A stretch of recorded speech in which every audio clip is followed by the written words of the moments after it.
আজকে রাত্রেবেলা অনুমান দুইটা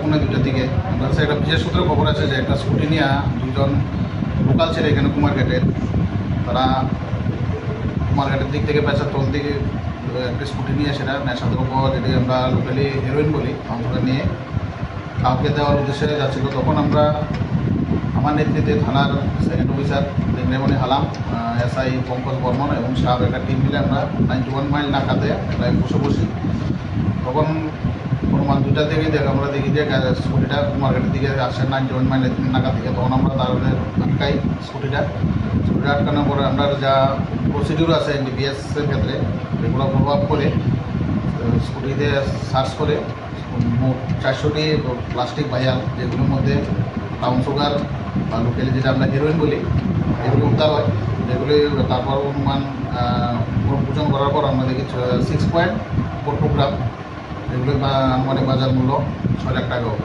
তাছাড়াও তাদের কাছ থেকে 2টি মোবাইল আমরা আর যে স্কুটিটা দিয়ে তারা আসছিল স্কুটিটাও তাদের কাছ থেকে বাজেয়াপ্ত করি।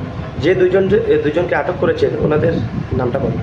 একজন হচ্ছে দীপরাজ দাস, বাড়ি কুমারঘাট, আর সুকান্তনগর দাস চৈরুর, আর আরেকজন হচ্ছে স্বর্ণজিৎ দাস, ডাক নাম কুটি, এরপরে উত্তর পাবিয়াজোড়া ওয়ার্ড নম্বর 7।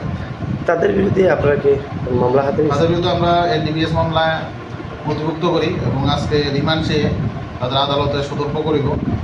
আর তাদের রিমান্ডে আমরা জিজ্ঞাসা করব কার কাছ থেকে তারা এগুলি সংগ্রহ করে বা কার কাছ থেকে ওগুলো আর কার কাছে এগুলো বিক্রি করার উদ্দেশ্যে তারা যাচ্ছিল, এগুলি আমরা তদন্তে এগুলির নাম আর তাদের নাম তারা অ্যাসোসিয়েট যে তাদের নাম বের করে দেবো। তারা রিমান্ড চেয়ে আজকে আদালতে সতর্ক করবে। তারা কোথা থেকে যাচ্ছিল?